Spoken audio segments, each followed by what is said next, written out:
Lumos.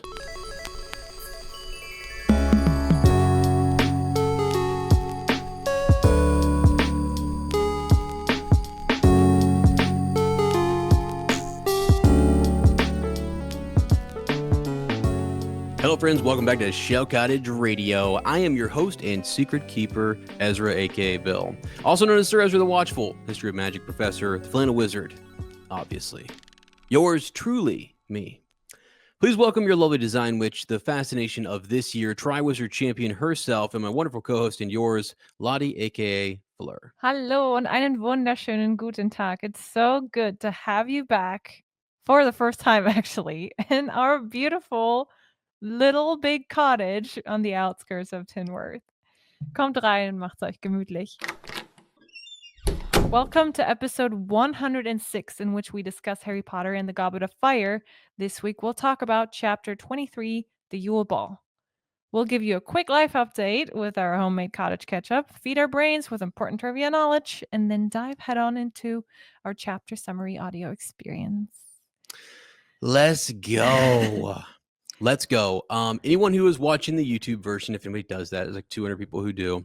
It's a little bland. It's a little in the works. We're making it happen.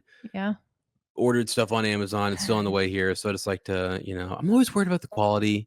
Also, I got a full disclosure. We're not recording on an SD card. I'm stressed about it. I don't have my headphones on. I can't check the audio quality. So, hey, give us a little bit of grace. We're just getting this done. We're making it work. We're making it happen, baby. Yes. And we got the important part of the studio done over there. The Flannel Wizard. What do you call it? Like my studio. Cockpit. Like okay. Yep. You're ready to. Yeah, it's my shadow fax. Yeah. Back there. That's where I ride out and I save all the different fandoms, right? It's my job. Yeah, I love it. And save the fandoms. I'm so excited. It looks so good. Thanks. That part. Yeah. And we're working on this part, but yeah, working on the part behind Lottie. We're going to work on the part behind me as well. We're also getting higher def webcams. Going to get a new recorder for this. They think this costs money. They cost a lot of money. And so we need to we need to save some money, right? Because we just bought a house. And we're gonna have a child. So I was gonna do like a baby counter in terms of like how many times do I say the word baby on an episode? Oh, I've been doing it a lot. You know what I'm saying, baby? Like I all the time. I don't know. Like it's like the second time, by the way. Third, if you count the word baby. 4, if you count that one right there. Yeah, just keep wow. going. How many times have I said it? Anyway, yeah. So we're back. We're getting after it. And what else? I guess cottage ketchup. How are you feeling? How are you feeling in not just down here, but up there? Oh my gosh! We have like a nice 2-story. We have a basement and like then the main level basically. Yeah. No upstairs. No second level. If you want. Yeah. But we don't know what to do with all the room, so that's kind of cool. And I don't mean that in like a. It's actually most people would say this is a small house. I know, but I feel like there's so much space in here, and it's about to change. I know it's about to change once we have a little one in here, occupying a lot more space. But by American standards, this is a small house. Yeah, very small house. To us, it is huge. Yes, because we lived in a 1-bedroom flat, essentially. Like it was. Yeah. All together. How do I explain it? It was even. It was all one room. I mean, except for the bedroom that was upstairs, but it was all one room. I loved it though. I will always cherish those memories where we lived and we made it work in that small space. And still, we had our office. We had office, living room, and kitchen in like one little room. Right. And a big part of the room was actually occupied by stairs. I know. They were great, but it was cool to walk around them. You had like a little loop going on, but you couldn't put anything where the stairs are. No, it took up a lot of square footage. Yeah. Yep. But that's what my favorite part is now in our new cottage.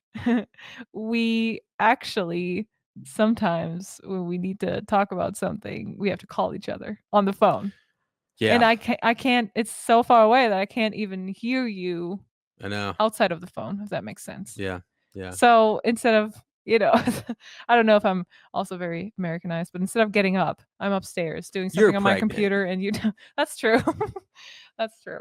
But instead of getting up, coming down here, talking to you, it's just quicker to give you a quick call because our know. phone's right there. I know you have your Well, I'm phone. sitting there. I'm like, who's calling me? What's going on? Everybody, just leave me alone. I Leave me think it's alone. great. I always think like, wow, I've never lived in a space where I had to do that. Yeah. So Yeah, it's cool.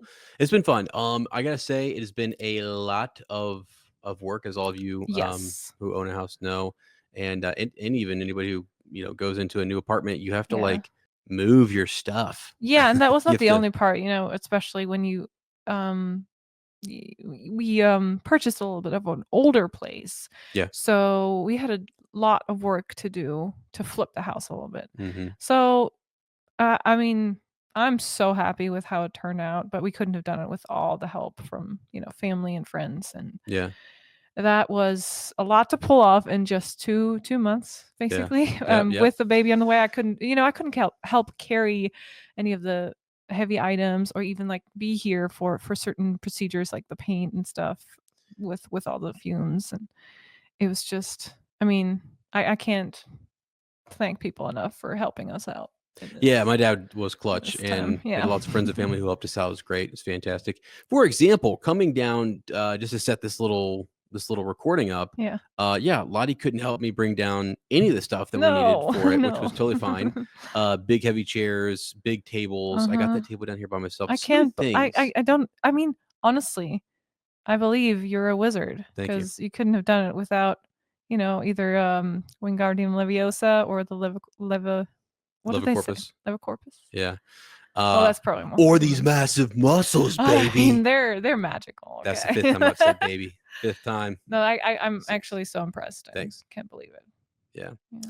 Other things that are going on, by the way. So, if you haven't checked out Rosy Little Cheeks, by the way, please go check that out. It's fun. I loved the most recent video that you just posted. You posted something about actually, speaking of moving from the apartment, you did one where you took some footage of when we were moving. You packed up all of your yarn, and I literally looked at it and I thought, wow, that's a lot of yarn. We have boxes and boxes of yarn. So yeah, it was kind of cool. And then you unboxed it all here, put it up on a new shelf, and to be honest, it's not all on the shelf, so there's still boxes Holy. in the garage. Oh my God, you're right. Yeah. So it's not all of the yarn, but it's the best, my favorite colors and all that. Okay. Yeah. We got a yarn problem going on over here. Yeah. But no, it's a great thing, and I like your little. They're cozy. They're cozy little Yes. shorts that you can watch, and what's the next steps for you? Like, are you gonna open up to commissions and stuff, or? Oh yeah, I already have my first commission. Thank you, Angelina, for commissioning me with little Noah the narwhal. Noah the narwhal. Well, I named him Noah. I Angelina, you can name him anything you want, but she wanted me to make a narwhal, and the reason why she said, I hope it's okay if I share this, but one of her favorite movies, Christmas movies. Yeah. Guess what it is? No clue. Has a narwhal in it? It's yes. Okay. It's very subtle. It's not the main character or anything. It's Elf. The one that I watched for the first time in Germany with you guys this year. Yeah, I remember that narwhal that I think he rides. He's when he's trying to leave the North Pole. Okay. And he gets the water. I think that's why he meets the narwhal that helps him. I have no memory of that, but it's cool. I have no memory. I'll trust you. I'll trust you with that. But she said that really made her fall in love with narwhals, and I love it. I mean, how cool! I loved how it turned out. It was a great challenge or a great new thing to make, and it gave me great joy to make it for her and send it to her, and that was a really good experience. And I have a couple of new projects coming up, so I've been testing some patterns for people, some crochet patterns. Yeah, that's just my new thing, like I just I wanted a creative hobby. I've been wanting to, I don't know, paint, draw, all that stuff, and I love it. But for some reason, and this is, the pun always comes up with crocheting. Crocheting just got me hooked. Yeah. Because they're working with a hook. Oh, I got it. So yeah, it's true though. It's so fun, and you feel so empowered. All of a sudden, you're like, I can make anything. Yeah. And one of my next projects involves a beloved Lord of the Rings character. And then also I'm gonna try and not try, do or do not. Not. There is no try. Let's go.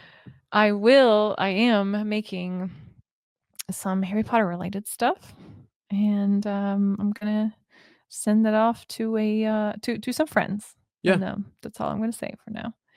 Okay. And yeah, I mean, if you guys are interested in any, I make mainly plushies, but I've also made hats so far, and I do want to make more blankets and hats in the future too. So, but I love making little plushies. They're my favorite to make. Yeah. Yeah. They're So cool. You do a great job. if you feel like fandom related plushies or even just animals, I also like animals.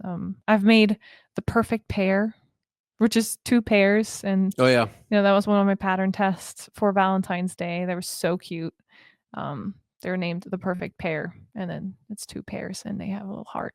Yeah. Holding it up. So those are Cool. cute. Anyway, yeah. So that's been keeping me occupied, and obviously prepping for little wizard to come over and hang out with us. Yeah. In preparation of that, we are going to change things a little bit, and I'm sure you guys understand. Everyone who has kids or anyone to take care of in your life, your life does change, and it doesn't mean you can't do the things you enjoy anymore. It's just you have to shift your priorities more and more and work harder on your schedule to make it all work. And for us, it's not very realistic to record every single week anymore, but we have a new model that we're really excited about, and we're going to record once a month. But we're going to record 2 episodes at a time. That's what we're aiming for, is a once a month recording, especially once we have a better routine down with little baby. Yeah. And see how he cooperates with that. But that would be great. Have a long recording session. Maybe you have to take a break in between, feed him real quick, take care of him. Maybe he'll be I don't know, cooing into the microphone here and there. Maybe you'll hear maybe you'll hear him on the side doing his thing. Yeah, I mean, it's perfect. These lower chairs are actually perfect to have a little mini bed bassinet right next to us, and then we can when have him on the podcast. So. When he wakes up in the middle of the podcast, and we come back and we're like, we don't remember what we said. You guys will be like, oh, I know why, because they had that little interruption. Yeah. So yeah, I think it'll be a really good system. It's just the idea that we're going to record once a month. And then from that, we're going to break it up into 2 episodes. Right? We'll still do 2 chapters, but we'll do them in one sitting for us. So really, the one sitting for us doesn't really matter for you guys. It's really just 2 episodes a month. So but that's kind of crazy. We were doing weekly. I mean, I always have to say, major credit to anybody who can do something like that. Well, it sounds like I'm giving ourselves major credit, but I kind of am. Well, I mean, it was actually really hard to do because it takes a lot of prep work. Before and after the editing process is long. Yeah, it takes a long time. And any of you guys who've known what I've been up to is essentially recording with my good buddy Lane. Before that was recording with Lane and Matt, and before that was recording with Mike, Matt, and Lane. And somehow most of them were weekly. Most of them were weekly. I can't believe it. I mean, your life has changed since then, but so I've whittled it down to essentially just recording here and there with Up Talking Tolkien for Lane for Lord of the Rings stuff, and then keeping Shell Cottage Radio down to 2 a month. Yeah. Which is pretty good, because I do really want to get through this series. I want to actually have a finished product that is like us going through this whole book series, and I'm really excited to do that, because I love this book series. It's fantastic, and there is some really cool things coming up in the next year or so. Year or so, I think. So we might do it. What do you have something you want to say about that? Maybe because it's related to that. Yes, of course we have the show coming up.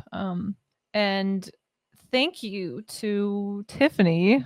We saw a reel on Instagram where she posted some news that there might be, this is not set in stone or anything, it's just a rumor that maybe we have an actor for Albus Dumbledore for the HBO series. I saw this. I was grinning about this too. Yeah, I saw. Yep. I mean, I think they're interested in him, and he's intrigued to do it, but there's no contract yet, no confirmation on this at all. It seems like John Lithgow is in the talks. What do you think about that? Well, I mean, I think he's really cool. What I wondered was, always felt like they were going to go with purely American or British actors, and he's American. He is American, yeah. So I'm cool with that. I mean, I think that would be interesting. I think most of them will probably be British. Well, Yeah. he Is he not? I don't know. Maybe I'm wrong. he was born in New York, went to Harvard, and then to London, though. And he did play, and this makes me think he might be able to pull off a really good British accent because he played Winston Churchill in the Netflix drama The Crown. Yeah. So I'm sure he can pull it off. Yeah, if he played the great prime minister, then sure, he probably could. Yeah. Yeah, which would be really cool. I think he does look. Oops, excuse me, I'm bumping my old mic. That was a mic bop for me there. Yeah. But he does look really cool. He looks like he would be a good fit for Dumbledore. So I'd be down. I'd be interested. He has that sort of kindly figure, but also he could turn it on. Yes. He could turn it on and just whip out some magic and go crazy, which would be really cool. Yeah. Yeah, that's a big one. That's a big cast to make. And they were even saying, as I was reading an article about it, like it's a lot of episodes, right? So they're looking at, I think they even asked him. There's somebody who asked him, like in an interview here, and it says they're doing 7 episodes for each book. Is that right? So 49 episodes. That's a big series. Yeah. He said, or I could just be the fat lady in the portrait. So, I mean. Okay, that's hilarious. That would be. That's great. I love it. I don't know. Sounds It'd be fun. interesting. I mean, yeah, we had great Dumbledores. Both the first one, I'm sorry, I forgot his name, but Michael Gambon is the second one. Yeah. And they both did a great job. But it would be awesome if we could have one Dumbledore for the whole series, right? Right.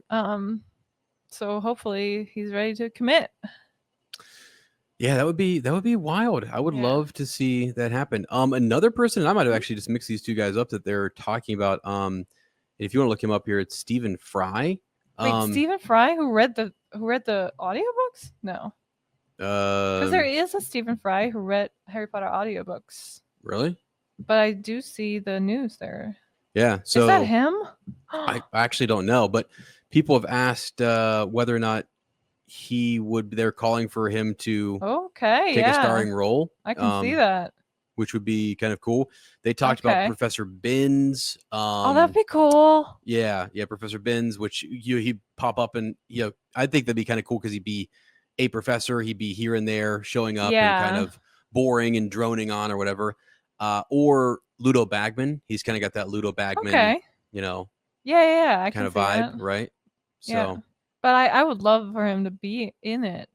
Don't know how, you might not want to take on a major role like Dumbledore's if acting is not your forte, your first passion, and acting is very different from voice acting. Yeah, but he is. Is he an actor? Yeah. So unless I'm wrong about him, as he is an English actor, broadcaster, comedian, director, narrator, and writer. So. I think he's used to doing. That's awesome, though. Then. Yeah, I've seen him on different things, but. Okay. Interesting. I didn't even know he was the person who does the audiobook. Is that true? Because I wonder if it's the same guy. I know it's Stephen Fry who reads it. Who's the audiobook that I listen to? Like I listen to somebody different. There's Stephen Fry, and there is goodness. I'm blanking. Stephen Fry and Jim Dale and Stephen Fry. Jim Dale. Yes, thank you. That's the. So Dale narrates the series in the U.S. while Fry narrates the British, English-speaking countries. Yeah, I had listened to both, and I like both. I gotta say. Interesting. I had no idea. I think I just listened to Jim Dale. That's who I listened to. So I didn't even know Stephen Fry was a narrator for. Maybe I need to switch it up. Yeah. I would love to see him in the show for sure. That's cool. Interesting. But as far as Dumbledore casting, I think I don't really even know. I haven't looked into casting too much as to who would be cool. I'm sure there's a lot of I like to just respond when they come out and say this is who it could be, because I feel like you could pull out 15 different people that would be great. And I hope they did have plenty of people turning out, and they're starting filming, I think, in 2025. So this summer they're filming. So that means they already know. That is exciting. They should probably know already. They should already know. I'm pretty sure it's already been. It's just all kept quiet. Yeah. We have no idea. This was somebody on Reddit who were speculating about this a little bit. and it turned into a couple different articles because there's really nothing. And so when there's nothing, we turn to rumor, and people will ask these actors like, "Hey, are you involved?" And they're like, "I'd like to be," or "That'd be cool. I'd consider it." They might already be involved. They'd just not be able to say that they are, if that makes sense. Yeah. So anyway, really cool. Exciting that they're going to start filming and they're moving forward with it. They said 2026 would be a potential release date, right? Yeah, that's next year. It's next year, so they got to film it this year. Yeah. And I am so excited for it. And it's so cool. I know, our baby's going to be very young and not know anything about it now, but if it's a 10-year project, yeah, when he gets into it and they're at the last part of the show, right, and he's like 10, 11 years old, you can binge it. That'd be so cool. I know. You can binge it. But, it's great. Yeah, so exciting things coming up. They've actually asked other actors too who were in the series before. Like, for example, the guy who played Lucius Malfoy, what's his name? Isaac something. Yes. And whether he would return in a different role. Yeah. And for sure he would. The guy who played Sirius, he wants to play Dumbledore. Oh, that would be cool too. And right? Obviously Tom Felton wants to play his dad, right? Exactly. Yeah. So I just think who knows what we're going to have. Gary Oldman, sorry, I could not think of his name. Gary Oldman wants to play Dumbledore. Bring him on, so cool. Man. Bring it, because he's much older. He doesn't look anything, that also would add some makeup aesthetics and stuff. So he would be a really cool Dumbledore. Yeah. But I'm also, I'm okay with giving other people a chance, and I'm sure, again, HBO has produced really cool shows, so I'm sure they will pick the best that they, the person that they think is truly the best for the role. Oh my God! Did you know that Sirius Black was played by Gary Oldman and also by the dog Barry? No. Because that's his name. That's so he's a dog. It's just this black dog that they cast. I love that. Is Barry still alive? I don't know. That's actually really cool though. That's awesome. Was it just one dog? Often they have different. Looks like it was just animals. This one dog. Cool beans. Okie dokie. All right. Did you get a trivia question? I do have one. Oh, seriously? I don't think you can answer it. Oh, okay. Because I don't. This time, I do not have any. Oh goodness, I don't have any choices for you. So there's no ABC. Okay. You have to know it. Okay. Okay, here we go. I'm not looking at it. What food does Dumbledore order first from his plate at the Yule Ball feast, showing others around him how it works? Oh, dang it. Because they said so that they got rid of all the house tables, right? They have smaller dinner tables. I know it. It's roast chicken. Roast chicken. That's what he said. No. Accio roast chicken. No, it's a type of meat. I know it is. That's why I said chicken. But it's not chicken. Sausages. It was sausages. No. Roast beef. No. Okay, I'm gonna tell you. Yeah, tell me. Pork chops. Pork chops. Yeah. That was close. Yeah. That was close. Everyone, they're sitting in front of empty plates, and no one knows what to do, and he just says pork chops, and they appear. Wow. And he was like, okay, that's how you do it. But that's kind of crazy, right, for the elves, that they have to have. I mean, they have a menu. I think they can't just order anything like, peach pie. Right. If it's not made. It has it has to be down in the kitchen, and then they have to make it appear. Right. Yeah. It's pretty cool. That's cool. Okay. For me, what was the Christmas? I keep doing that. Sorry, guys. Keep banging the microphone around. I'm not used to these new stands. I have to get used to this. What was the gift given to Harry Potter from Sirius Black this Christmas at the Yule Ball? The day of the Yule Ball, he gives him a Christmas gift. Do you know what it is? Yes. Was it the mirror already? Nope. No? Wait. Oh, it's okay. I mean, you got it wrong. So Dobby shows up, and then they open their gifts. What does he get from Sirius? It's pretty cool, actually. Nothing with Quidditch. It's something that they... It's not the mirror. The piece of the mirror. Mm-mm. I'm just gonna tell you because you're never gonna get it. Okay. A handy penknife with attachments to unlock any door and undo any knob. It's actually in my notes, but I haven't looked at it. You know when I wrote the notes? When? Before Christmas sometime. Yeah.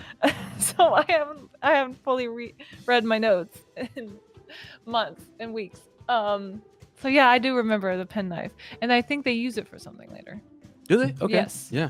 I think they even use it. Do they use it? I have it in my notes somewhere.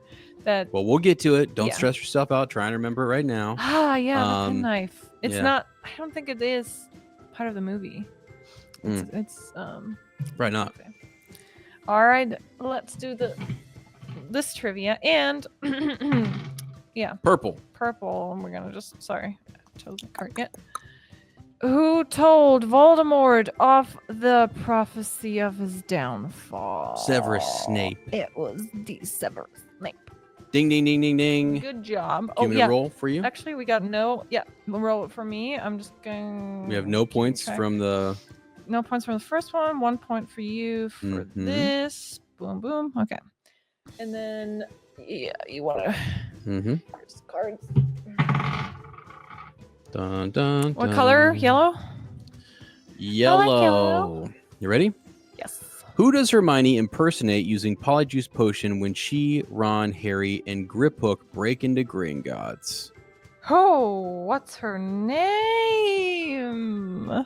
I was ready to say Pansy Parkinson because I thought you were going to ask. Do you want to read that question again? Because you should know this off the top of your head.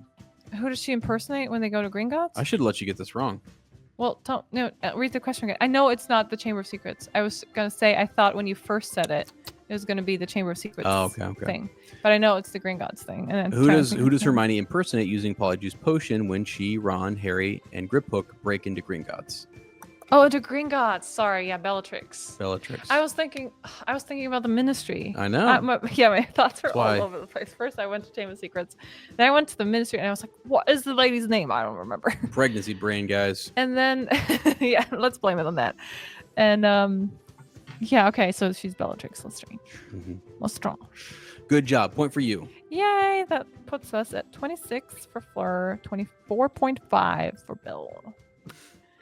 And let's dive into the summary for this chapter. Chapter 23, The Yule Ball. As Christmas break begins, most students are less focused on their homework and more excited about the upcoming Yule Ball. The Gryffindor common room feels more like a party than a study space, thanks to Fred and George's successful and ongoing prank with the Canary Creams. It doesn't take long for the Gryffindors to learn to be cautious about any food they accept from others. Blankets of snow cover the Hogwarts grounds, which gives the Beauxbatons carriage, the Durmstrang ship, Hagrid's hut, and of course Hogwarts Castle a magical look right out of a fairy tale. The house elves are working hard to prepare one amazing holiday feast after the next, though Fleur Delacour can still be heard complaining that the food is too heavy. Meanwhile, Ron keeps trying to get Hermione to tell him who she's going to the ball with, but she refuses to say, knowing he would only tease her for it. One evening, Harry, Ron, and Hermione spot Pigwidgeon twittering loudly in the hallway. The tiny owl has a letter from Sirius. In this letter, Sirius congratulates Harry on surviving his encounter with the dragon, but he also warns Harry to stay alert, especially around Karkaroff and the Durmstrangs. This advice sounds a lot like Moody's warning about constant vigilance, which makes Harry chuckle. But even with 2 more Triwizard tasks to face, the holiday cheer takes priority right now. Early on Christmas morning, Harry is startled awake by Dobby, the house elf, who has come to give him a Christmas gift. It's a pair of mismatched socks he's made himself. In return, Harry quickly grabs an old pair of his own socks to give to Dobby. The elf is absolutely thrilled. The noise has woken up the other boys in Harry's dormitory. They're also super excited about their Christmas gifts, especially Ron, who receives a Chudley Cannon's hat from Harry. He even gives his mom's hand-knitted jumper to Dobby and chimes in some more socks too. Dobby is overwhelmed by this act of generosity, which makes Ron feel happy but also a bit uncomfortable, dealing with so much gratitude for something so unspectacular as old socks and an ugly sweater. The kids enjoy some amazing food during their meals and then round up the afternoon with a snowball fight. As the Yule Ball night approaches, Hermione leaves early to get ready, which amazes Ron. He can't believe that she thinks she needs 3 hours to prepare. Much later, the boys head up to Gryffindor Tower as well to get dressed. Harry heads down to the common room wearing his formal robes. There he meets with his date, Parvati Patil, who's dressed in beautiful pink robes. They find Parvati's twin, Padma, who is Ron's reluctant date, in the entrance hall. Ron doesn't pay much attention to her, and instead is focused on hiding behind other people as Fleur Delacour passes with Roger Davies, the Ravenclaw Quidditch captain. He is still too embarrassed to face her after asking her to the dance without much success. When the champions and their dates line up to enter the Great Hall, Harry is shocked to see Hermione looking nothing like her usual self. She's transformed her bushy hair into a sleek, elegant updo and wears beautiful blue dress robes. She is Victor Crumb's date, and while she looks happy, she also seems a bit nervous. Ron doesn't even realize that it's Hermione next to Crumb until much later. Inside the Great Hall, the decorations are dazzling, with frost covering the walls and mistletoe and ivy hanging from the enchanted ceiling. After the champions and their dates make a grand entrance, they all sit down in groups at smaller and fancier dinner tables. The champions and their company get to sit with the judges and officials. After some light small talk during dinner, Harry, Parvati, and the other champions are required to open the first dance. Harry feels awkward, but Parvati helps steer him through the dance, and soon other couples join the dance floor, making it easier for Harry to blend in. When the music changes to a faster song, Harry quickly escapes the floor, and Parvati soon finds a new dance partner from Beauxbaton. Ron, however, stays seated, glaring at Hermione and Crumb, while Padma sits next to him, looking miserable. As the evening goes on, Ron's jealousy becomes clear, and he finally confronts Hermione when she comes to sit with them. He accuses her of fraternizing with the enemy by going with Crumb. Hermione defends herself, reminding him that the tournament is supposed to be about making friends with students from other schools. Hermione is really hurt by Ron's accusations and eventually storms off. Harry and Ron just aren't enjoying the whole dance situation at all, and they slip outside for some fresh air. The luxurious holiday decorations continue outdoors. The Hogwarts staff has conjured up an entire rose garden with winding paths accented by stunning ice sculptures. On one of the paths, they unexpectedly overhear a private conversation between Snape and Karkaroff. Durmstrang's headmaster sounds pretty anxious and is really concerned about something. Snape, however, refuses to offer help and tells Karkaroff to leave Hogwarts if he's so worried. This leaves Harry and Ron confused. What is it that Karkaroff is so scared of and Snape knows of? Why are they on first-name terms anyway? As they keep wandering around the grounds, they spot Hagrid talking with Madame Maxime. Too late to walk away from an awkward moment quietly, the boys are forced to hide behind a fountain. They reluctantly overhear how Hagrid reveals that his mother was a giant, assuming that Maxime too must be sharing a similar heritage. Madame Maxime, however, vehemently denies having any giant blood in her and storms off angrily. Hagrid is left confused and sad, and eventually he starts walking towards his hut, alone. The ball ends just before midnight, and everyone starts heading back inside. As they climb the stairs, Harry is stopped by Cedric Diggory, who, to Harry's anger, looks like he was having a great time with Cho. Ron quickly realizes that Cedric wants to speak to Harry in private, and he heads upstairs to the common room alone. And then Cedric offers Harry a strange piece of advice for the second task. He suggests that Harry take a bath with a golden egg to figure out its secret. He even gives him the password to get access to the prefect's bathroom on the 5th floor. Harry doesn't know what to think about this, and he wonders if Cedric is trying to prank him. When Harry finally returns to the Gryffindor common room, he finds Ron and Hermione in the middle of a heated argument again. Hermione is furious and tells Ron that if he didn't like her choice of a date, next time he should ask her before someone else does and not as a last resort. And with that, she rushes off to bed. Ron is stunned and mutters that Hermione completely missed the point. Harry stays quiet, though he has a feeling that Hermione has made her point better than Ron realizes.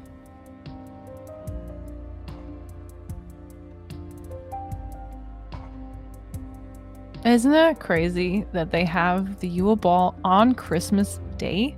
Yeah. Awesome. Right? It's just you get up, I mean, you're having your Christmas dinner later on. You get your presents. Yeah. You get your presents, And then you just sort of they went out and had a big snowball fight. Oh yeah, every year And they do that. I feel like. It's cool. Yeah. And then you roll up and you have a dance and get carried away. You dance the night away. Yeah. Eat some good food.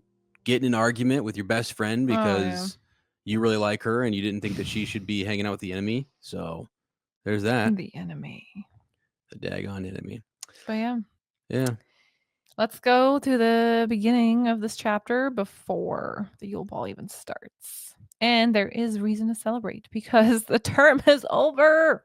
I think I looked it up. There is in Britain, there's autumn, spring, and summer term. They have 3 terms for a school year. Whereas we have 4 semesters. What do you call them? 4 Quarters. parts. Quarters, yeah. I mean, makes sense. 4 quarters of the year, and they have 3 terms in Britain. So yeah, this is first term is over. Kids are on break.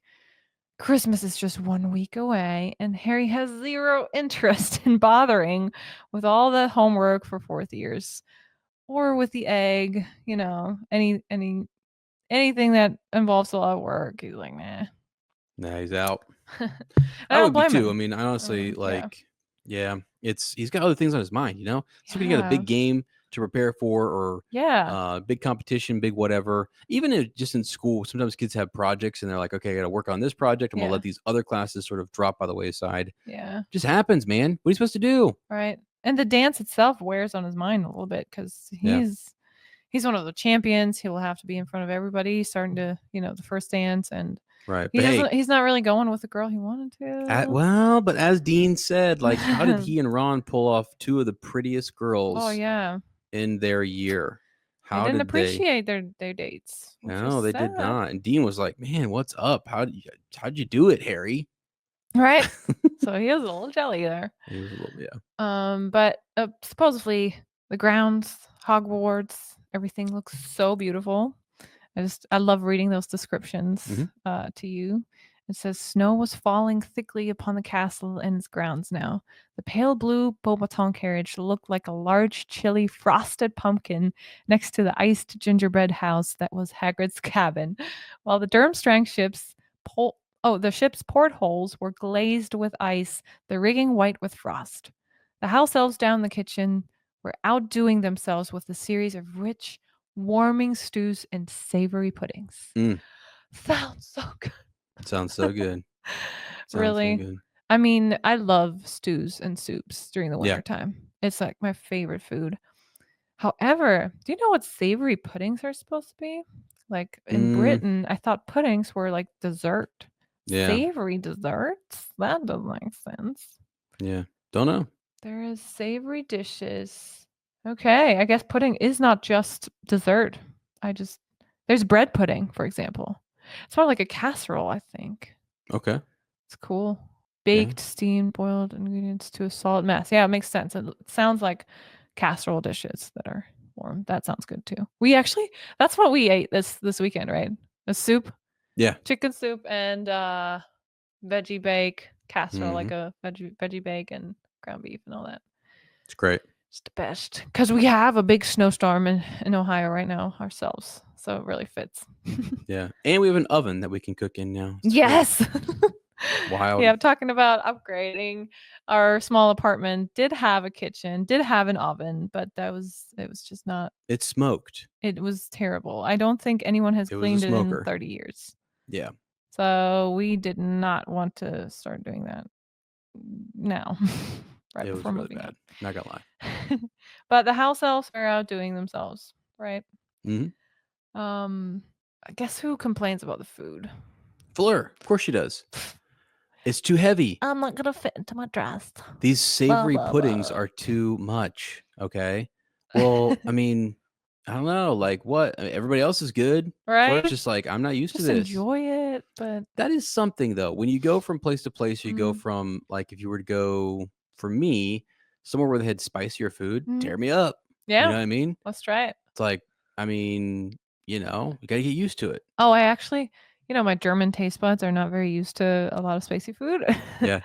But when I went to Southeast Asia, like Korea and Vietnam and Thailand, I developed a liking for a little bit spicy food.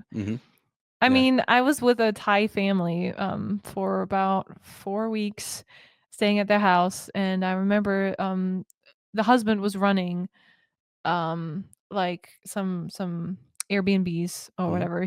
And they had to go to an island. They were kind of separate. So he was barely home. But when he was home one night and he's like, "I'm going to cook dinner for all of you." Cool. And I asked him, at the time I was vegetarian, and so he made like a special tofu dish for me too.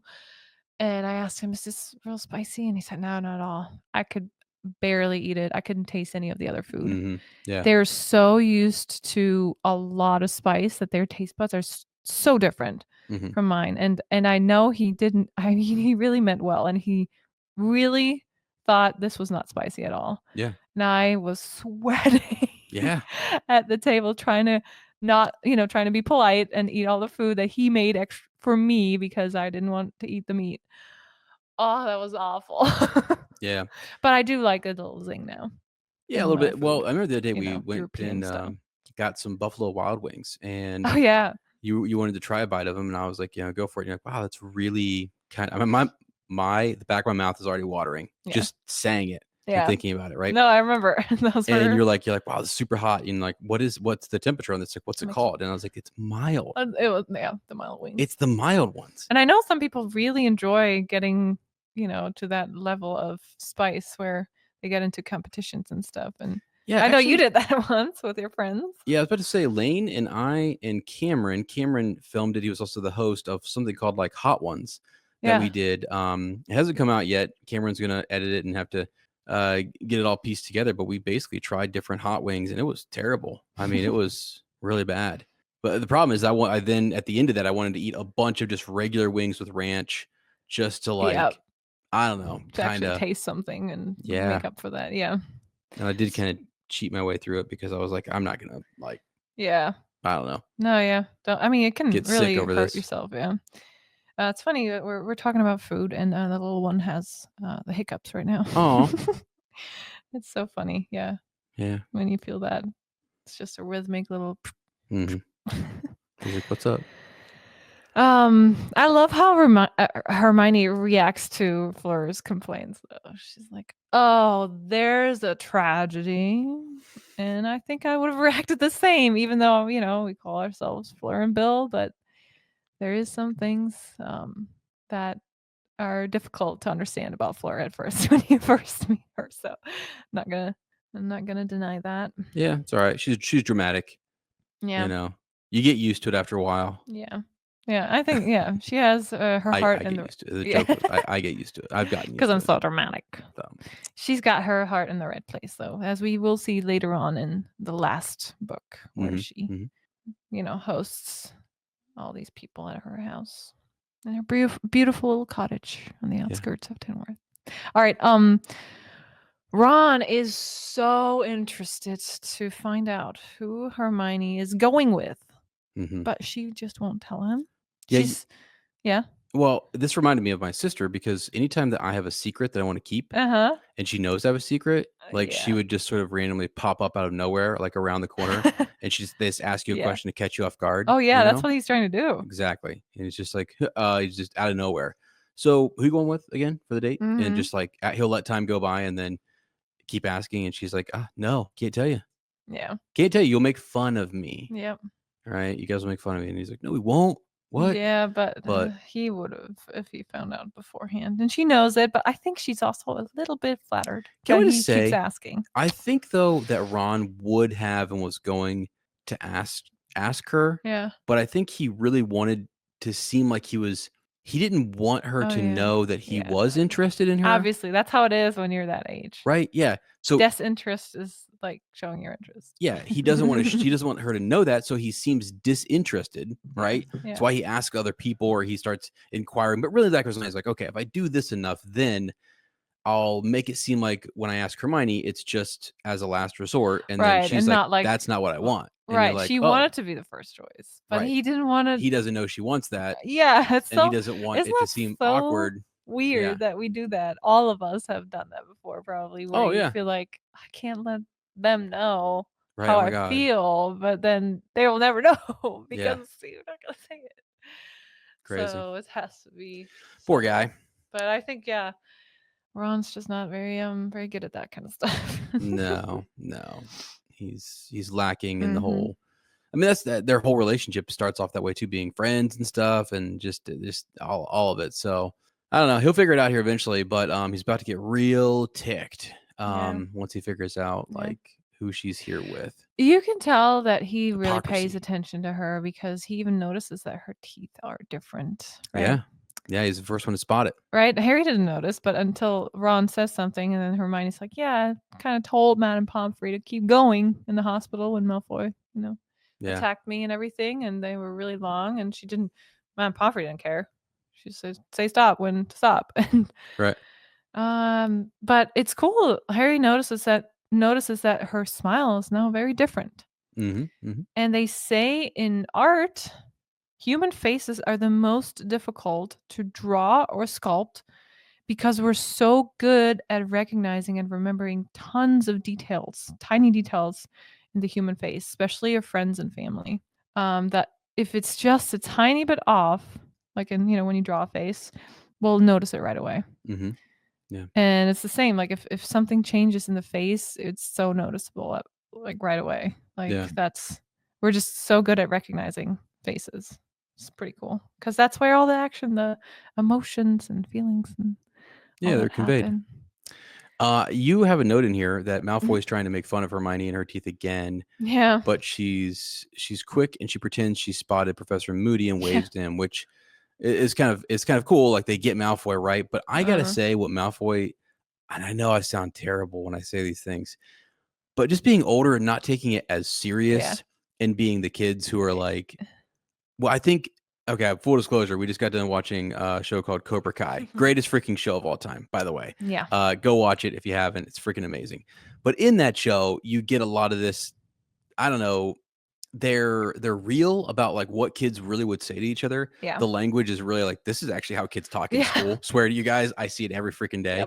It just is what they do. And so it sounds so authentic to me when Malfoy is talking about Hermione. Like Ron's asking about the date and wondering, who she's going with, right? And Hermione says, quote, "I'm not telling you, you'll just make fun of me." Out of nowhere, Malfoy says, "You're joking, Weasley. You're joking. You're not telling me that someone's asked that to the ball, not the long what does he call her? Mullard, mudblood." But anyways, molars. Yeah, molars are the teeth. Oh, long molar. Oh, yeah. Okay. So that's how he then kind of didn't catch that. I was like, what's he talking about? Yeah. But the best line is when he's like, "You're not telling me that someone's asked that." No. It's terrible. People are probably like, terrible. "Ez, you should not be laughing at this," but I'm just like, I think because in my mind I'm like, Malfoy likes her.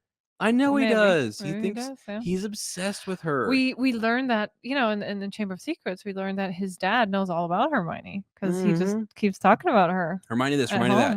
Right? Blah, blah, blah. What's going on there? And I know a lot of people love that.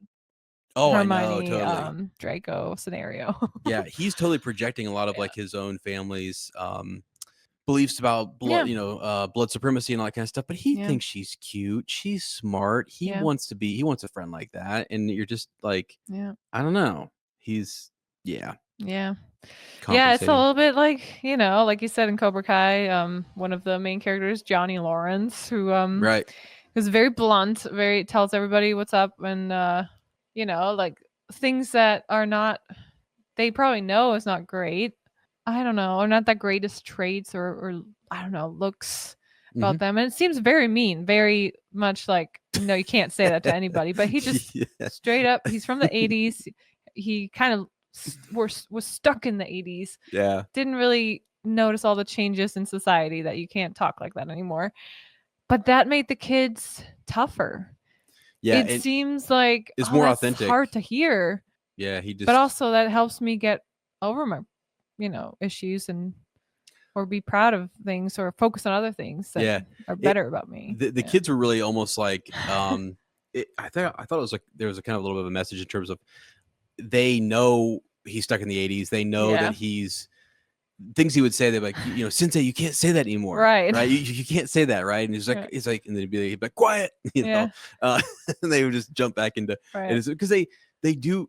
All of us, I think, have elderly people in our lives who we love and we know, and we're like, oh my god, that's just how it was when they grew up, and it is what it is. At the end of that, no spoilers, but at the very end of the series, he says something that is so ridiculous. Yes. The last, last 10 minutes or so. It is. I don't want to even say what it is, but if you've seen it, you know what I'm talking about. It's literally in the last 10 minutes. And it is when I saw who he was talking to, I was like laughing before he even said it. I was like, please tell me he's going to say something. And he does. And honestly, Ron does it too. It's not just Malfoy. Ron full of last time, and Hermione was so mad about this, right? Yeah. Last chapter, when he made fun of that girl who's had probably more pimples than other girls at her age. And it's terrible. It's not cool, but also it's not cool at all. And but I think like Ron's meant to be humorous, right? Yeah. Johnny Lawrence is meant to be like the humor in that. And when you take things from, I think a lot of people, gosh, I had to learn to laugh at myself. You just have to learn to laugh and it's look hard at things. It is hard because there's things that are embarrassing that sometimes you're like, oh my gosh, I don't really want, know, to whatever. But and it all comes down to intent too, in terms of like who's laughing with you and are they laughing at you, and the differences and stuff, and they are really important. But I guess when you're reading something and consuming something and you see those characters, they just crack me up. I mean, and they're meant to crack you up because they do the thing you shouldn't do, and you're like, well, everyone's thinking it, and that person goes and says it. So just crazy. But anyway, don't take me. I'm still Hufflepuff, guys. Still a good 100% good wizard. But I do think things are funny. Yeah. My gosh. Oh my gosh. It was like I struggle. Some people might know this on the socials. I was sharing like reels and sharing memes. It was just a meme. It was a Lord of the Rings meme. And I thought it was the funniest thing I had ever seen. But I was like checking with people, is it appropriate to like send this? It was just funny. And it was really honestly hilarious. I went to a colleague of mine at work and I was like, what do you think? And she's like, that's funny. And I was like, okay, cool. Because I never want to offend anybody, but my sense of humor is, and people have different, tolerances for types of humor and different things. Oh yeah, so, for sure. That's right. Yeah. And it's all about being considerate. Read the room and read the room, understand your audience, that kind of stuff. All right. Moving on.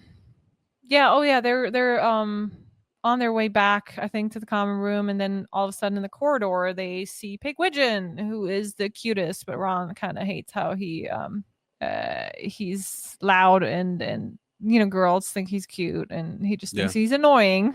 Right. So he grabs him and gets the answer from Sirius. Sirius reminds Harry, he's happy obviously that Harry made it through the first task, but he also reminds him constant vigilance. Yes. Be on guard. Come on.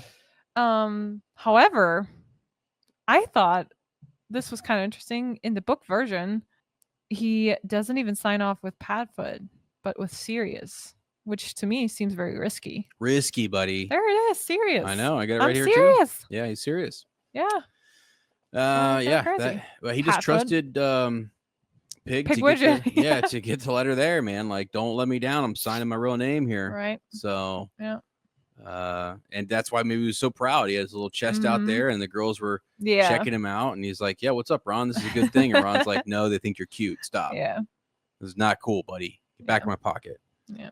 So anyway. Yeah. Hermione really agrees with Sirius about being careful. Reminds Harry he still needs to solve the mystery around the egg. Boys are like, whatever. It's just, as if it is an annoying piece of homework, and then they play chess instead. Yeah. Yeah. They'll put it off later. Enjoy your holidays. And I can see both sides, but I think I would be more like Hermione, just too nervous to keep pushing it off.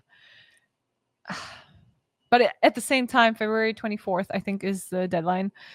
You still got time. Yeah, you feel like you still have a lot of time. Yeah. Yeah. It's Christmas. Enjoy it. Yeah. Yeah, I don't know. Chill out, Hermione. I would also be curious, though, to find out what this egg is all about. Oh, yeah, for sure. Yeah. But I mean, on Christmas Day, I think or the day That's before, true. It's like okay to not worry about it. And speaking of Christmas Day, actually, so we get to this has actually happened to me quite often. I hate to say this, sweetie, but there's been mornings where I've woken up to And you had an just elf in your face? just these eyes just staring at me. Just, and I'm like, and I mean, you're coming out of a dead sleep. And you're like, whoa, like what? I'm watching you. They're just watching me. And I'm Oh. like, and then in your subconscious, you know someone's watching you. So when you wake up, you're like, oh God, they are there. And that's exactly what happened to Harry with Dobby. Yeah, that's, I mean, kind of scary though when you don't expect it, because we expect it because we, fell asleep next to each other. So we know when you wake up, there is somebody next to you in the bed. Yeah. Should be, at least. Yeah. What about when we when Luke gets a little bit older and then he's, runs in bed, jumps in there and sleeps. I'm like, okay, whatever. And we wake up in the morning, he's just like on your chest, just looking at you, waiting for you to wake up. Oh boy. Oh, he's not gonna wait. Those are years away. He's not gonna wait. Yeah, he's probably he's gonna jump up and down. Hopefully he just gets right to it and gets after it. Don't be scaring me like that. So. Yeah.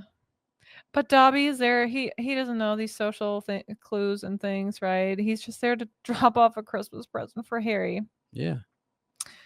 But Harry, he's so scared that he kind of yells and wakes up the other boys. Seamus thought someone's attacking Harry, which is probably still a concern lingering from last school year. Mm-hmm. It's interesting that Harry just says, no, it's Dobby, without explaining that he's a house elf. He just says it's Dobby. Yeah. So it seems like Dean, Seamus, and Neville are familiar with Dobby. Yeah, or even though we've never, probably they shared stories about Dobby somehow. Yeah. Because again, I don't think they've ever met Dobby. I think anyone who saw a house elf in any other common room would freak out. Yeah. It's like, they say they're not supposed to be seen by the students. Yeah, right. And so, interesting. In Hogwarts Legacy, you get to meet good old Deke. Yeah, right. He's and cool. He shows you around. So it seems like they were more aware of them, or maybe we just know more about them. And as the series went on, when you go make that game, you're like, oh yeah, house elf sort of thing. You have to have them around. But anyway, they are. There's reason to be like kind of scared because, like you said last year, I mean, they got their apartment broke into, right? And so but Harry's got it. She was like, you got it, mate, you're good. And it's just Dobby. So then there's the exchange of presents, right? Which I think you would like Dobby's gift. I feel like you would. I feel like you and Dobby are kind of kindred spirits. Crocheting socks, He's knitting. Always knitting. Oh, okay, it's different. But I feel like you would have liked a good pair of socks, don't you? Yeah, but I like my socks matching. Well, that's just not his style. No, So, great though. It was actually one of my trivia questions was going to be to ask you what was Ron's gift to Dobby. Yeah, I can tell you that. Yeah, he gave him two things. I think his sweater, his ugly sweater that he just hates the color that his mom chooses every year, right? So but she hand knits them as well, right? And he gives it to Dobby though because he doesn't want his. And then also another pair of socks, right? He gives him one of his socks because the Uncle Vernon socks are matching. He's like, oh, Harry, they messed up. They made two of the same. They gave you two of the same. How could you? Right. And then Ron's like, dang it, Harry, come on. He's like, here you go, Dobby. And he tosses one of his socks. So that way they're mismatched. I think Ron is a little overwhelmed by the gratitude that Dobby's just so happy. And Ron is basically dumping his old stuff on him. And he almost feels a little not embarrassed, just uncomfortable. Like, I mean, he feels so happy that Dobby is happy about this, but then he's like, oh man, like it's just some old socks. Yeah. Calm down. Yeah. Yeah, but I don't know, just giving something we already possess, but we don't need as much anymore to someone who needs it or really wants it. It just can be so good, Yeah. That's what hobbits do on their birthday. They re-gift things, and everybody gets a gift when they show up to Bilbo's birthday. So not dropping your junk on them, but if you know they really enjoy it, giving it away, I think that's perfect. I don't believe in you always have to buy new stuff for people, right? Right. No. I loved when Sarah, your sister, is giving us some of the old baby stuff, and I'm so grateful for it. It's as if she bought it new. It doesn't matter to me, but that she's willing to give it to us. And we have people at school who are also like, hey, here you go. Here's some stuff that we think would be really good. Some stuff is like still in packages, and they're like, we didn't even use it, so here it is. It's great. Super kind of people. Speaking of gift giving, though, and all the different gifts that were passed around and received, the trivia question was the old pin knife. Yeah, and I even have it in here with a link. Yeah, you got a link in here for the known uses, and I think these are pretty cool.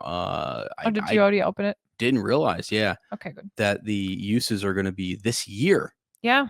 I didn't realize that. I forgot. So during the second task of the Triwizard Tournament, Harry was required to free a hostage bound to a statue in the Mer People village in the Great Lake. Yes. And which he wasn't supposed to, and probably normally he wouldn't have been able to do that, right? Right. So it's just mentioned. It says he regretted not bringing his knife with him, though. So it's not really a use. They listed as like a use, but he didn't bring it. He instead uses a sharp rock. Okay. But gotcha. He wishes he would have brought it. Yeah. So there you go. And then do I remember it correctly? Do they break into Umbridge's office with the knife? Yep. Later?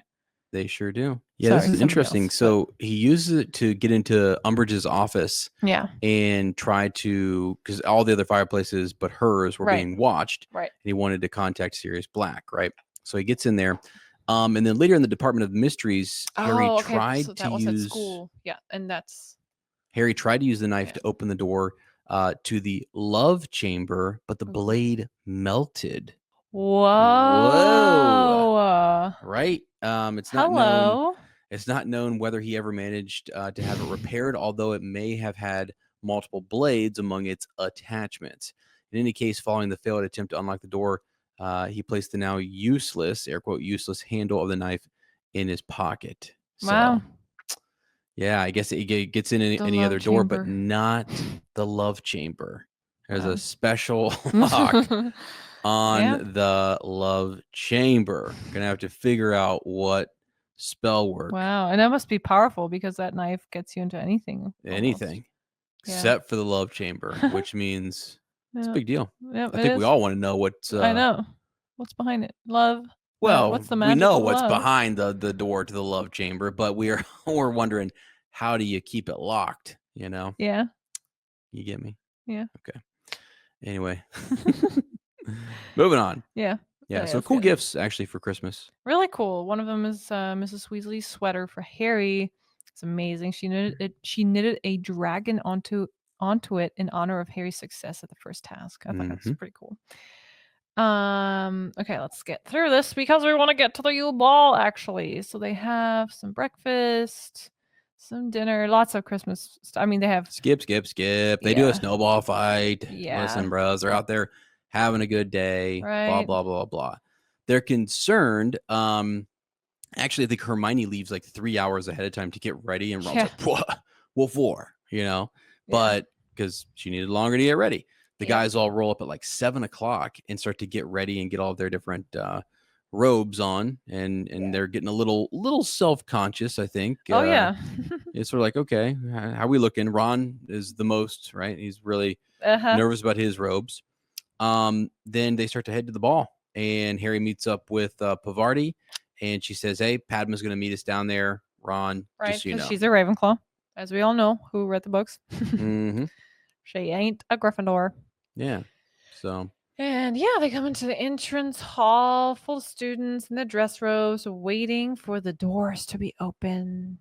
I think Padma would be probably really nice and sweet, and I feel bad that Ron and Harry really can't enjoy that night with them and have fun, and just are so focused on other things. But also, again, they're trying to watch the other girls that they're actually interested in. So. They see some Slytherins are coming up from the dungeons, as we say here in Shell Cottage. And how dare Harry assume that Crabbe and Goyle didn't manage to get a date? Right. Maybe they just wanted to go as friends because they are going clearly there. It looks like they're going together. Maybe they just wanted to go as friends, okay? Yeah, exactly. And just have fun. Exactly. That's, again, we always get the perspective of Harry and his friends. So, and then the Durmstrangs come in, and Harry just sees Crumb and a very pretty girl next to him he didn't recognize. But it turns out it's Hermione in her blue dress robes. So we all have that picture of beautiful Hermione in her pink dress. Yeah. It's actually blue. I love that she wears blue. I love blue. Yeah. And I wondered if Fleur, who was going with Roger Davies, was actually hoping that Cedric would ask her. But Cedric asked Cho instead, right? So because they see her talking to Cedric. I think she was kind of interested in Cedric too. Yeah, somewhere I read, I don't know if it was like a previous or I don't know where this was. I did a short recently about Cedric, and I read somewhere that he, and I might have dismissed it, actually turned Fleur down.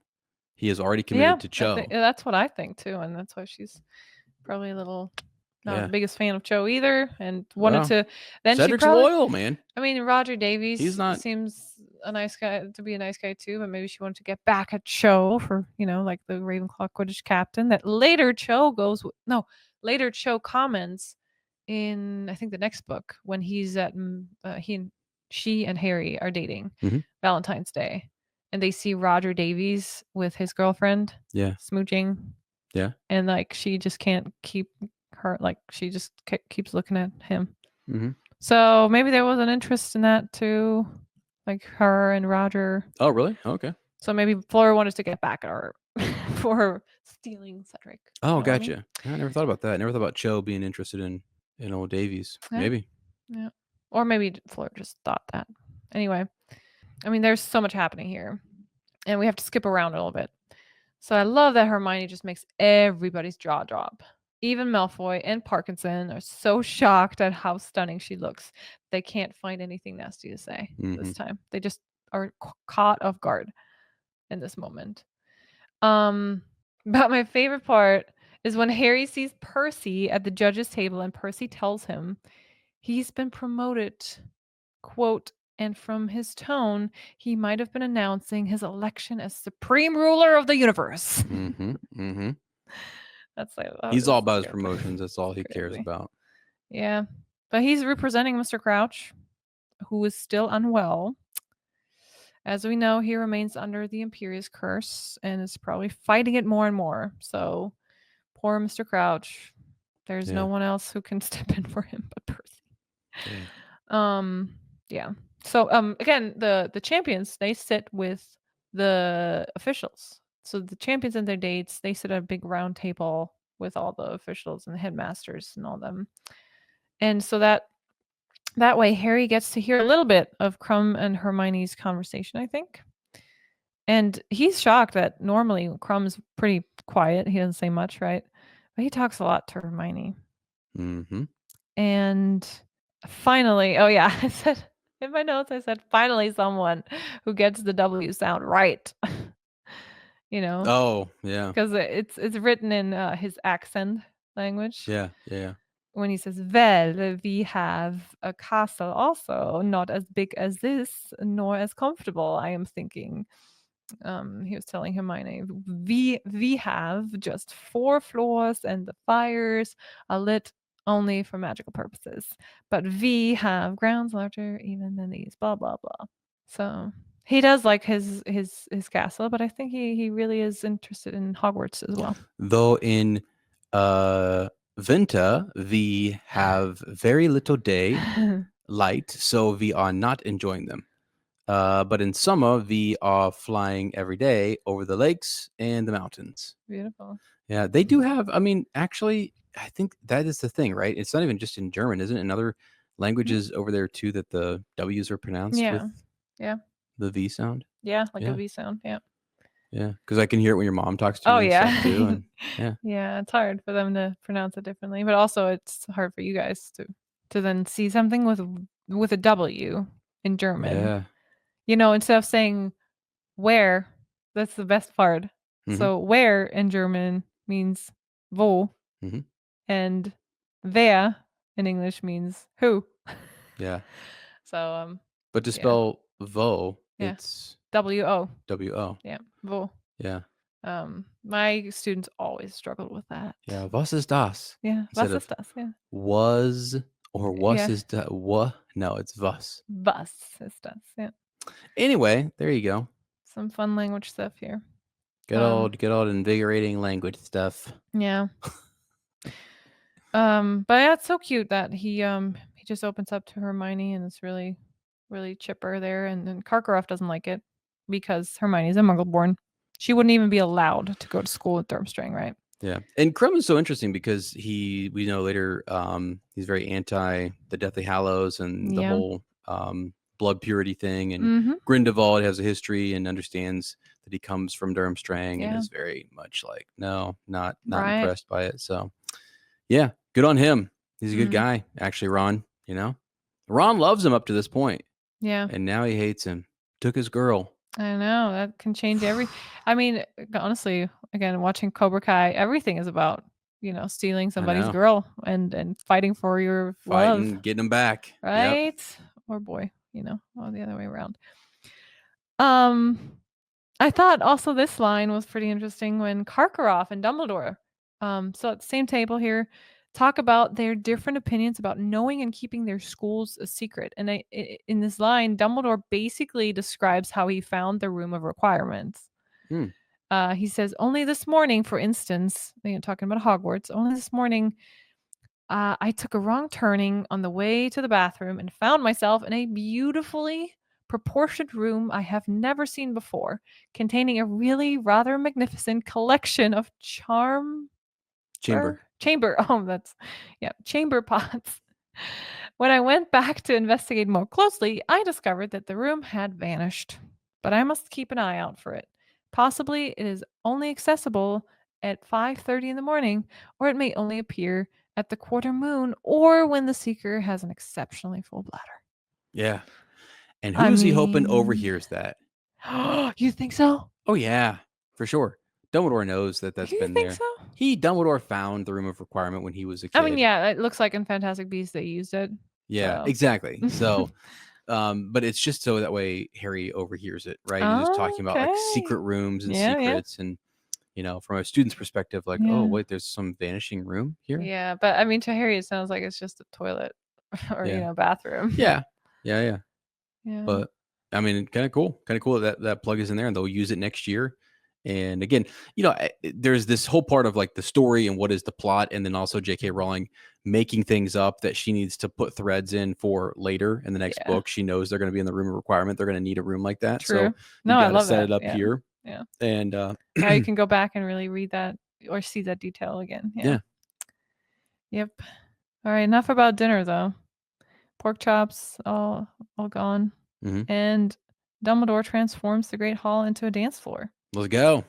So, and the band, the Weird Sisters, they also have a bagpipes in their band. That's kind of pretty cool, right? Yeah. Yeah. He got the Weird Sisters, which is a huge band that all Wizarding families, all the kids who grew up in Wizarding families know. So they're all stoked that they got them to come to this party. And the dancing part ended up not being as bad as Harry thought. It seemed like they were definitely not expected to dance a choreography like in the movie. It was more like, okay, just be there for 2 minutes on your own. But I do think it was well done in the movie. The actress did a great job and had to put a lot of practice into the scene.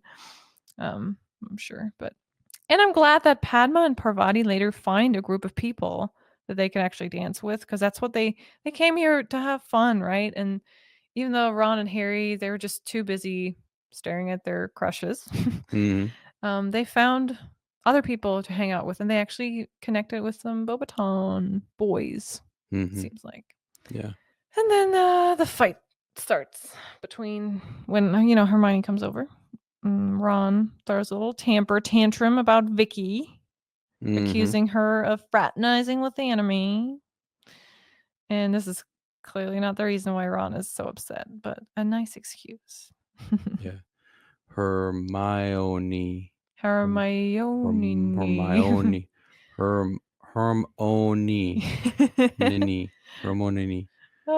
Close enough, she said, catching Harry's eye and grinning. When all the food had been consumed, Dumbledore stood up and asked the students to do the same. Then with a wave of his wand, boom, the table zoomed back, and as you said, time to get into all the dancing and stuff. So yeah, this is, I mean, I think it kind of plays out a lot of the bits and pieces here as we see sort of in the film. And yeah, you have a lot of the fighting going on between Ron and Hermione and like you said, the twins bounce and stuff like that. But what were some of the differences Like, aren't there differences here at the end with in terms of Snape? Or is that Oh next yeah. episode? Yeah. No, yeah, they have. Yep, they go outside. And we see. So there's a whole rose garden outside, and they go. Just Ron and Harry can't stand inside. Everything seems to go wrong, and then they have to listen to Percy and Ludo talking about the flying carpets again. That issue in Britain. And just they can't stand Percy's self-important talk anymore, and then they go for a walk. Yeah. And it's so cool. The description of the rose garden there with the winding paths and stone statues remind me of the castle. Remember we went to the castle gardens outside Cotter Castle in Scotland? Yeah. I can totally picture that. Yeah. But a lot of students, use the rose bushes for something else. Some snogging. Yeah. Some refuge for couples who want some privacy. But also Snape and Karkaroff want some privacy because they're talking their good old Death Eater talk. Yeah, for sure. Comparing notes, talking about what's going to happen, what's coming up, the dark mark getting stronger. What are they going to do? Right. So that's alarming. It just so happens that, it's just the way the story works out, right? Harry's always bumping into Snape at just the wrong time. Right. Right when he's, fraternizing with actually fraternizing with the enemy, right? And comparing the dark mark and everything. And this is huge. I mean, Snape is a double agent. Yeah. Even now. And for him to talk in the rose garden outside in the rose gardens where he knows there's tons of students around, it's very risky. Yeah, but it's also he's got to keep up appearances if Karkaroff does go back. Right. It's sort of like he could say, what's he going to say about Snape? You know what I mean? So he's got to worry about that too, even though he doesn't. And Karkaroff will go on the run. Yep. Definitely something to be concerned about. Yeah, so. Crazy. And then they overhear two other people, and they don't really. Ron and Harry really don't want to be there because they think it's so embarrassing. Because Hagrid is their friend. Okay, so they see Hagrid on a date with Madame Maxime. Yeah. And first of all, I wanted to know: do you think Madame Maxime was before all this goes down here? Was genuinely interested in Hagrid, or was she just using him for the tournament? I think she was genuinely interested in him. Yeah. Yep. Yeah. I do. I mean, yes, also there's the other, you kind of you get some benefits or whatever for sure, but nah, she was it was legit. You could kind of tell. I think she definitely felt drawn to him, but also she was using him. I don't know. Yeah, if it was for the tournament, well, she would but have given different signals. Yeah, this conversation then it turns out kind of bad for Hagrid, right? I mean, where he assumes too much and then she stomps away. So it makes me kind of think well, she would, if it was really only about the tournament, then she would kind of suck it up and play along and just have this embarrassing moment that she didn't know anybody heard about. And she'd be like, no, stop, never say it again. Or play it off or something. Yeah. But yeah, it was genuinely an embarrassing thing for her. She didn't want to talk about Hagrid. So, and it's sad that she's a strong woman, right? She is. I mean, we later see and hear from Hagrid when they go on their mission to actually get the giants on their side, how powerful she is. But that even she feels the pressure to keep it a secret, about her heritage, and that shows you how bad it is with the prejudice against giants, and that's why she doesn't want anybody to know or associate with how giants really are. That's nothing like her. She's very elegant, very chic, and it's just and Hagrid too. They might have a wilder, bigger appearance, but their characters are very human. They are very. Hagrid is one of the kindest people, right? That sometimes he just doesn't know where the line is with his beasts and all that. But yeah. It just, it's true. It shows you, it's sad that they have to feel like it needs to be a secret. But Hagrid doesn't know. He doesn't think about that. And I feel bad for him when he just strides off to his hut alone, and really, really sad, I think, in this moment. Yeah, tough time. It was so awkward, and it was such a, kind of just, I don't know, icky situation to be in that Harry stares at a beetle. Oh, yeah. That's a little detail. Yeah. Stares away at this little beetle, which happens to be Rita Skeeter. Yeah, very important detail here in this. Yeah, we see Rita That's how she knows to write that article about Hagrid. Wonder what it's like for her to transform. Like, where does I she know. go and do that? Like just walk around the corner and just make sure nobody's there. Yeah. Because she's an unregistered, right? In general, the logistics, right? Yeah. Of changing between human and animal form, how humans wear clothes, animals don't. You know how in other shows like Twilight, they always, I mean, they have no clothes when they transform back, right? Is that correct? Yeah, Jacob and those guys. So yeah. But when we see Professor McGonagall in like the first movie transform into a cat and back, she obviously has clothes on. Yeah, I've heard that it just changes with them.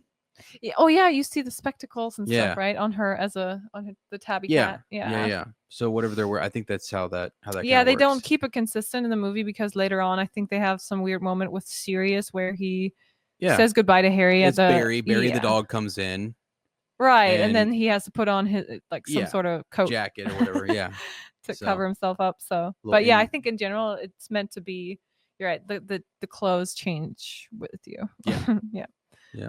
But yeah, it's crazy to I don't know, be a beetle. Have you ever thought about being like, what animal would you be and how it would feel like? You know what's crazy is I was doing some research the other day about your Patronus. Yeah. And people were saying that whatever your Patronus is what your Animagus form would be.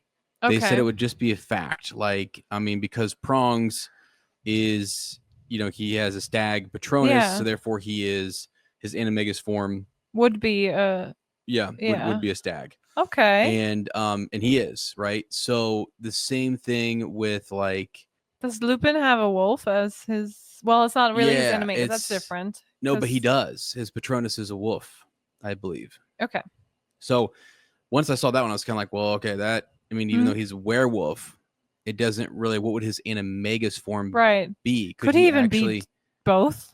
That's what I was just about to ask. Like, could he actually be a werewolf and an Animagus? That'd be crazy. And transform at will. You can't, as a werewolf, you can't do that anytime. You just have to wait for the full moon. Yeah. So you think you'd be a dog? No, I actually don't know that I agree with the whole idea that your Patronus makes whatever your Patronus is, because you can figure out your Patronus. I mean, every witch or wizard who can conjure a corporeal Patronus, they then know what their Animagus form would be. I'm not so sure. Does that mean then that Rita Skeeter's like Patronus is a beetle? I mean, I don't think that's ridiculous. It's ridiculous. Isn't it? Can you imagine like the Dementors and there's a little beetle like trying to fight them off? I mean, it's possible, I guess so, but I think that's a misconception in the fandom that like your Patronus equals what would be your Animagus form. Right? I don't think so either. Yeah, and it could be close in a lot of cases, but for example, I was like I theorized that that Severus Snape, after all the different obsessions, like learning about Animagus, like unregistered animagi or animagi, however you say it, being his friends, like the Marauders, like why wouldn't he then start to think like as a double agent that might be a good thing to have? Right. It might be a good thing to be an Animagus as a double agent in case you need to sneak away or spy or do something else.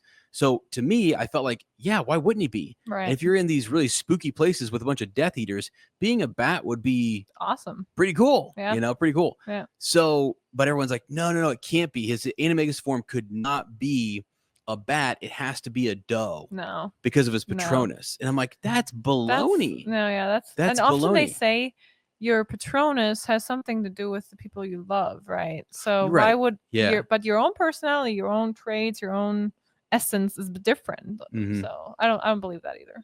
It's just kind of crazy. So like you're saying, I mean, Lily Potter's Patronus is a doe because she's in love with James Potter, and his Patronus is a stag. Okay, so I kind of get, like that her Patronus, did it change? Would it have been different? They can change, yeah. So it would have been different, right? So if it can change, I feel like whatever your Animagus form would be, it's not going to change. Yeah. So I don't know. I think the best example though is this Rita Skeeter situation. Yeah. Which is like you're telling me her Patronus is a beetle because her so. Animagus form is a beetle. Like that's no way. There's just no way. Yeah. I'm trying to think of other ones that would be kind of ridiculous to have, but anyway, yeah. So what would I want to be though? if I I would want to be an owl. Yeah, that's so cool. I love That'd that. be kind of cool, right? I'm always torn Night owl. between like a flying animal, like a bird, or a cat, or something that's really fast and sneaky, and or Well, small, that can hide really well. Like a Yeah. beetle, cool. I wouldn't want to be a beetle, but I Well, think okay. flying is awesome. It is awesome, but I also am a little bit afraid of heights. So I'm not so sure it would work. But I could get over that by being an owl, and it would be really kind of my two favorite animals are turtles Yes. and owls, There you go. and because they represent wisdom, Yeah. right? I love it. But I don't know if I don't know if I'd want my animagus form to be a turtle. That's so cute. You know? It'd be a cute Everyone would be like, girl. "All right, Ez, let's go. We're rolling out," and I'm just like, "All right, see you guys in a See you few." later. Let me know how it was. I'll just be back here chilling. Oh, that's so cute. Isn't that crazy? Oh. So, like, what if you were if I was one of the marauders, and they're like, "We're gonna explore the castle grounds," and I'm like, "Sweet guys, I'm gonna do the animagus thing," and then like I change, I'm a turtle. It's like, oh, have fun. That's cool. So crazy. I guess I could jump on Sirius's back or something and hold on. Yep. Go for a ride. But you'd be a good swimmer. Yeah. Anyway. The chapter pretty much though ends just with all these different fights and accusations between Ron and Hermione, and pluck up the courage next time, right? And ask me yourself instead of as a last resort. Exactly. So good for Hermione. Right before that though, not to forget to mention, Cedric sees Harry and gives him a little hint. I wonder if Cho made him do that, or if he wants to look good in front of Cho though. Maybe Cho didn't say anything, but he just wants to look like a good guy. No, Ezra's Bill's shaking his head.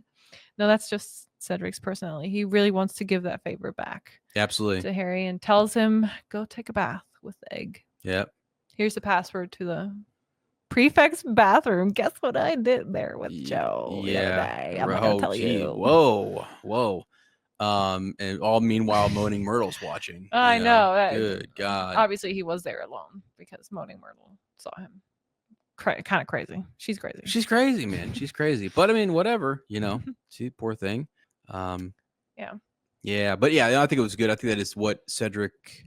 That's him. That's just who he is. That's why he's the best. And it's just awesome. Something I want to mention, I guess, we done with the chapter then there? Yeah. Just something kind of quick. It just ends with her Romione's fight. But yeah. Right. Any outpost or anything? There is one. Okay. Just a little question. And I didn't want to forget about it because Jack has wrote in twice actually. Thanks, Jack, for your owls and for writing your thoughts about or congratulations and stuff like that. But he also had a question that I didn't want to forget about. Now that the part, and this is unrelated to the chapter, but he wonders, now that the part of Voldemort that was in Harry is gone, after the series is over, is Harry still able to talk to snakes? And I thought I feel like you've read something about it once, because you're deep into the Horcrux and Voldemort lore right now. Yeah. But you can also just give your opinion. Like, what do you think? I think this is a great question. I mean, so you're saying that like when Voldemort is in the Forbidden Forest and he casts Avada Kedavra at Harry, he kills the portion Scarcrux, and it is gone. After that moment, could he speak to, let's say, Nagini? Could he speak to any snake afterwards? Because it's never something he acquired, but I think it's something that you inherit anyway, right? Yeah, I mean, it's really kind of a mystery as to how that we know House Gaunt is able to speak to snakes, right, and that Salazar Slytherin himself, right, and his descendants could speak Parseltongue, right. So does he only get that because of, and it's I guess so, right? Because the only reason, if Harry would have grown up a normal life without the attack from Lord Voldemort, he wouldn't have been able to speak to snakes. Probably so I think the answer is pretty clear that once Scarcrux is destroyed by Voldemort, he loses his ability to speak Parseltongue, unless you're going to say that he just has learned it over the years. Like when he first starts speaking it, it's he doesn't realize he's even doing it. It's natural, and there's no real understanding or comprehension awareness that he's doing it. Yeah, right. Later on, he's more aware of it when he has to speak it on, when he has to open the Chamber of Secrets and all that. He knows For sure. to And we speak know it, but Ron learned it just by being Mhm. nearby. So it is possible that Harry knows some phrases still and that they Right. did stick in his memory and that some of that is still around because of his experiences. Yeah. But I think his ability to be fluent in Parseltongue is gone. I think he would still know some stuff. I don't think it's completely forgotten. Maybe he, like you said, he wasn't super aware of it, but maybe he's learned to memorize some things over the years. But yeah, maybe the to have full conversation with a snake or someone else who knows Parseltongue. Yeah. Maybe that would fade a little bit. Yeah, I think so. Yeah. Yeah. Good question though. Mm-hmm. That's a great question. Appreciate it. The question I have for you. Okay. Here's just one off the top of my head.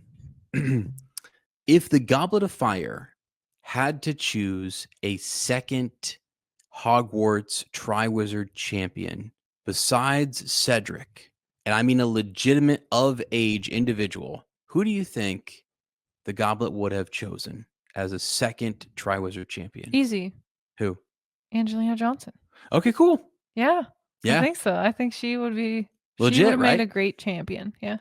I thought so too. And I just wanted to make sure that we said that on this podcast. Yes. Angelina Johnson would have been the next up. Yeah, I think right so. behind Cedric. If Cedric would have transferred that year and said, bye, I'm out of here, the cup would have chosen Angelina as the Triwizard. Of course, we don't know all the students who entered their name really well, but from what we know, I think she would have been a great choice. Yeah. Oftentimes, I do wonder how Hermione would have handled being in the tournament. Because I would be so split between she's so smart, she knows so much, and later, I mean, we see her grow into this fighter, really, who can actually use all her knowledge in combat and in really stressful situations. But it takes her time to get there. In the beginning, in the first couple of books, she is not very good when it comes to those very performing under pressure, and she forgets that she can do magic in the first year. And I wonder, if she would have been a good champion. Probably at 5th year or older, probably. Yeah, but right now, she's still developing her transferring skills, transferring her knowledge into because of the last couple of years and stuff. But she would have figured out that egg probably really quick and had time to think about how to handle that. Yeah, agreed. I think Dumbledore's army is something that really helps all of them out a lot. For sure, gets them sort of, yes, advancing rather quickly. So, yeah. All right, friends. Well, I think it is time for a bathroom break here in Shell Cottage. I mean, just something that happens. Bathroom and water break. Water break, and then we're didn't say my water broke. I said a water. Whoa, break. That's good. That's good to know the distinction. But we'll be back here. Obviously, we're gonna keep right on recording and get right into the next chapter. But friends, that is all for this episode. Thanks for tuning in to Shell Cottage Radio 94.7 COZY. We hope that you're going to join us in the future. We do thoroughly enjoy meeting new positive Potter people that'll behave like babbling, bumbling bands of baboons. If you don't want to miss out on the next episode, then be sure to subscribe and follow our podcast. Leave us a review and follow on social media at fleurandbill. If you truly enjoy our content, consider supporting our literally growing wizarding family on Patreon or Apple Premium. You will find all the links down below. Thank you so much to all our current patrons. We appreciate you, to Luna and back. And on our next reread episode, we will discuss Harry Potter and the Goblet of Fire, Chapter 24, Rita Skeeter's Scoop. So make sure you tune back in next time. And until then, have a wonderful rest of your week. Thanks for joining us in our Shell Cottage today. We know it's not much, but it's home.